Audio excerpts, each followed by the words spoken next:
football fans, Liverpool fans, to another Sean on Football podcast. So today we're going to be talking about the Euros. Obviously, we're in the midst of it right now. We're not quite through the first sort of part. I don't even know what to call it off the top of my head, but I'm sure you all know better than me. And obviously, at this point, we can start making a bit of a breakdown of individual teams. Going into this, obviously, the same old teams were considered front runners. France, Germany, England, Spain, Italy, Portugal, obviously teams that have a history and have the players, but the problem was people were looking at them as being a little inconsistent and missing something. Now after the first 2 or 3 games, obviously just waiting to see who qualifies and moves through, we have a better indication of what teams are really looking good. So let's just start with the home team, Germany. Obviously, I have some friends that are German, ex-girlfriend that's married and living in Germany. So we always like to go back and forth, giving the Germans a little bit of a hard time and vice versa. I do tend to support England, even though obviously I'm Canadian. So they like to give me the gears and vice versa. But after the first few games, Germany's looked very good. We always knew that Germany was going to have a bit of an advantage because of home field advantage. My friends, they obviously have already went to games. I think they went to see Scotland and Switzerland. And then they have another game to go see later on once the knockout round starts. But at this point, Germany has done well. The one problem going into this tournament was that Germany seemed pretty inconsistent, right? We know they have talent. They have some excellent players, some players I'd love to see come to Liverpool. But the problem was the coaching, the consistency. A lot of the key positions, players were aging out, and obviously we're trying to find younger replacements. And like many of the top teams, and this is kind of funny when you think about it, but it's a truism.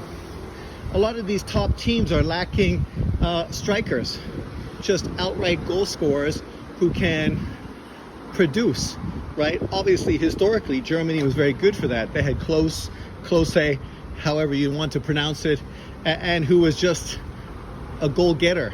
He was fantastic, Polish descendant German, and the guy was just money in front of the net and consistently would help carry Germany to great results in both the Euros and the World Cup.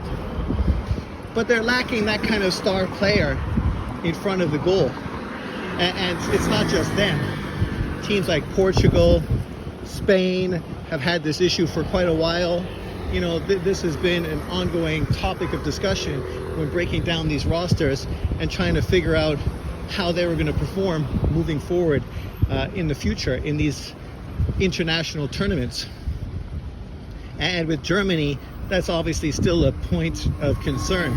Right now they have Havertz, who is playing as the striker. And while Havertz is a good player, obviously plays on big teams, he's always been a little underwhelming, at least in cup play. This year he played pretty well for Arsenal, but obviously we remember his performances at Chelsea, which were very underwhelming. And the fact that his managers consistently move him all around the field, from midfield to striker to the wing, trying to find some position that he fits in best. Obviously, in this particular German squad, they felt that putting him in front, maybe because of his size and speed, and hoping that this would be a good advantage for the team, especially to complement the great wingers that they do have. And that's really their strength. When you think about Wirtz, and then you think about Musiala, both of who've played very well so far in this tournament. Musiala is one of the best players in the world, and a player I would love to see join Liverpool, as well as Wirtz, for that matter. If I could get one of them, I would be a happy camper. Or both, shit.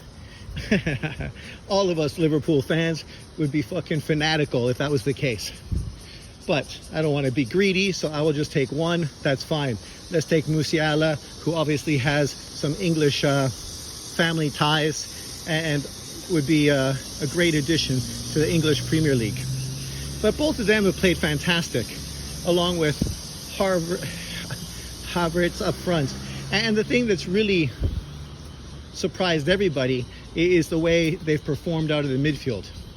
They're basically playing Kroos and another guy who I'm not that familiar with, Andres, I think you pronounce his name similar to that. And obviously Kroos has been moving back into a back three, and that has left only one midfield to sort of shore up their midfield. So people were thinking that this was going to be a weakness to the German squad, but so far it hasn't been. They obviously have Kroos playing from the back. He's definitely seeing the whole field, moving the ball very well. Defensively, they haven't had any issues about getting caught out of position and countered like people did anticipate. Obviously, we'll be able to know more once we get to the knockout rounds and the competition increases. But at this point, obviously Germany is looking good. German fans are excited about what they're seeing. And so we just have to sit back, enjoy, and see exactly what happens moving forward. Then, of course, since we're talking about praise for Germany, let's talk about a team that's really underperformed and kind of been disappointing. And that would be England. Harry Kane came out today and put a lot of the onus on the media. But see, this is the problem with sporting people today. It's this entitled mentality that so many of them have in the sports world. They want all the glory, they want all the money, but they don't want any of the criticism.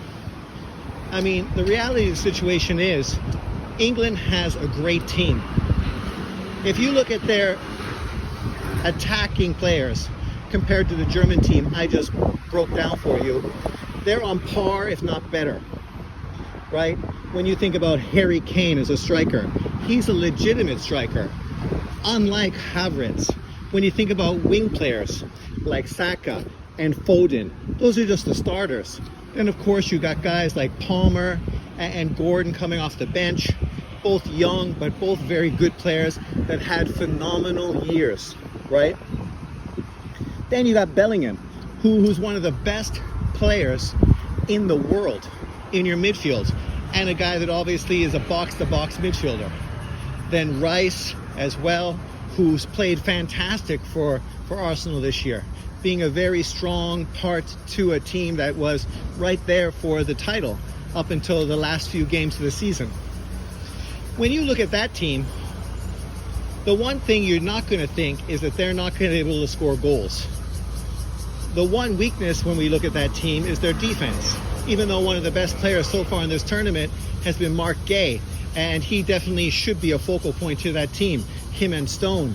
But they should also be using Stone a little more aggressively. They've been putting Arnold into a midfield position, which hasn't really worked out well, because obviously that's not his main position. He likes to work from the back, kind of like how Germany is using Kroos. And that would be obviously a better way to use him, a better way to utilize him. But they're bringing him to the midfield, and now you have a player who's uncomfortable where he is, not knowing how to contribute offensively or defensively. There's no flow. The team is playing back too much, afraid of a counter. Yet they're afraid of counters that will never come because they're not playing aggressive offensively. They're not pushing the tempo. They're not trapping. They're not pressuring the ball. They're not trying to win it back. They're not giving their star players the opportunity to be showcased, to highlight them as some of the best players in world football.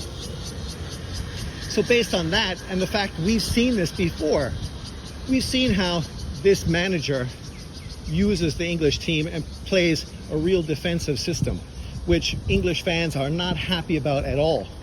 Sure, the results as far as they've went in tournaments is a positive, but playing like Italy when you're not Italy is not the way you're going to win the fan base over. For Italy to win 1-0 and play very defensive, That's what we've grown up to know as the norm. This is not England. This is not how England plays. England is not the defensive team that Italy is. So it's just the wrong way to play. When the weakest part of your team is your defense, but yet you're playing a defensive system where instead of putting pressure on the teams, you're actually allowing them to put pressure on you. And meanwhile, you know the best part of your team is the offensive aspect to the squad. The worst part is the defense. Yet you're relying on the defense to fucking actually win you games. How is that going to work when you step up and face top level teams? As far as guys like Kane coming out and now whinging, I mean, the way he's playing, I'd bench him. I'd bench him to put somebody in front that actually would make a run, somebody that would be a threat, right? You got Tony. You got the other tall guy they brought in second half last time, right? Who had some good runs, forcing the defense to turn and have to cover him. But, you know, this is not a surprise. As an English fan, we knew he was going to play the same old system, which was taking away really the strength of the English team. The one surprise is he put so many young players on the team. But what's the point of putting young players on the team if you're not going to let them utilize the skill set that they have? You even bring defensive midfielders that primarily are defensive midfielders, but you don't play them because they're too young. So why the fuck did you put them on the team, right? You're not going to allow them to grow and become a fundamental part to the squad. You're just going to put them on the bench and play players out of position who are disappointing because they're not feeling that they're at their best position and they not feel as comfortable as they would like to be, right? And then, of course, the players are in their emotions because they're playing piss poor. You're playing piss poor. What do you want England to do? Fucking support you when you're playing so bad? Like, see, this is the problem with these athletes. You make millions and millions and millions and millions of dollars, yet you have fucking blue-collar people fucking on the dole, people that fucking are lucky they can fucking send their kids to a good school, you know, lucky if they can buy Christmas presents, struggle to make ends meet, and then you're upset when these people are critical of your performance. Get the fuck out of here. You're living the fucking high life, and meanwhile you're whinging because you're held to a certain level of criticism, as of course you should, right? You know the old expression, if you can't take the heat, get out of the kitchen. This is nowhere reflected more than on England's squad, because this is not something that only happens for England. This literally happens for every single top team in the world. How bad do you think Germans were fucking giving it to Germany when they were fucking not making World Cup? Or Italy when they weren't qualifying for World Cup? Those countries were fucking killing those teams, killing the management, killing the players, all over them being critical, right? The French, they are so up and down, you never know what to expect from them. And of course the fans, they reflect this in the way they talk about the team and their disappointment. This is just sports. So when these players come out and start whining and moaning like this, I mean, I don't know what to say. I don't feel any sympathy for them at all. Not at all. But let's move on, because obviously England has played piss poor. They're going to qualify and move forward, and hopefully, as we've seen in the past, their performances will improve moving forward. But at the same time, as an English supporter, you can't feel very confident with what the team is doing right now, because they're just not performing very well. Then let's talk about a team that's doing the opposite. Spain. Spain has performed fantastic. Spain's wings have been putting pressure on the ball. They've been doing fantastic. They've been controlling possession.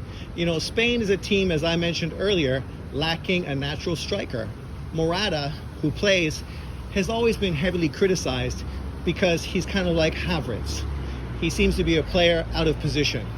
A guy who was seen as a striker, but never really was able to finish the way expectations would have him do. A guy that's performed mediocre on big teams, whether that's been in the English Premier League or elsewhere. and a guy who's been underwhelming when he did represent his country. So they always had to rely on wings or midfielders to pick up the slack. And luckily for them, Spain's team is fantastic. They have tons of talent and tons of depth. And the way things are working out now, they're getting great performances from very young players who are representing the team very well. And their performances have been great. When you think about this team and how well they're controlling possession, controlling the ball, and how well they're pressing, it brings up the question, what the fuck is wrong with England? And how they're not able to do the exact same thing. Because quality-wise, you wouldn't say that Spain has a better quality of player. You're relying on a kid in the mall to be one of your star players. And literally, he's a kid. Whereas England has kids you could play in the midfield position, but they won't even put them on the field. So this brings back the whole coaching dilemma, right? You bring people onto the team, you're not willing to play them in the positions that they do well in. You're not willing to give them the opportunity to actually show what they have and be the perfect complement to a team. And that's the point. You need players that are complementary sometimes, players that fill a need and you can rely on. The difference is with Spain is they don't mind putting players in that position and then letting them play through it. Whereas England and the manager, he's just too afraid to make a decision that he's going to be criticized for. Yet the whole point is, if you don't make moves, you're going to be criticized as well because your team is just not performing the way it should, not the way people feel that it should be performing. But Spain has definitely done well. Right now, they're getting a lot of push from a lot of the pundits as the team is performing the best right now in the Euros, and a team that potentially could win. And going into this season or this tournament, nobody really had Spain that highly ranked. So it's quite the surprise. But of course, it's early. We have to wait to see what they do when they step up their competition. Which brings us to France. Mbappe is out because of injuries, and now France is struggling to find where they can score. Another team that has tons of depth. The best country really in the world as far as quality of talent has to be France. They're a team that could easily put out 2 squads for the Euros and be 2 of the top 4 teams in the Euros. Mbappe's out, but that just opens doors for younger other players to step in and fulfill that role and maybe actually do more because they're not prima donnas, they're not players that are hard to play with, they're guys that actually will work on the press and play hard defensively, people that may listen to the manager. So in truth, I think this potentially could be a windfall for the French team, but we have to see how it unfolds. Right now, France is doing what they have to do, but you wouldn't say that you're very impressed with how they're doing it. But I'm only going to talk about those 4 teams. If you want to specifically talk about anybody else, leave in the comment section below. Let me know what you think about the Euros so far, who's been overachieving, who's been underachieving, and what are your predictions moving forward. Thanks for watching. Leave your comments below. Remember to like, subscribe, and share. Peace out.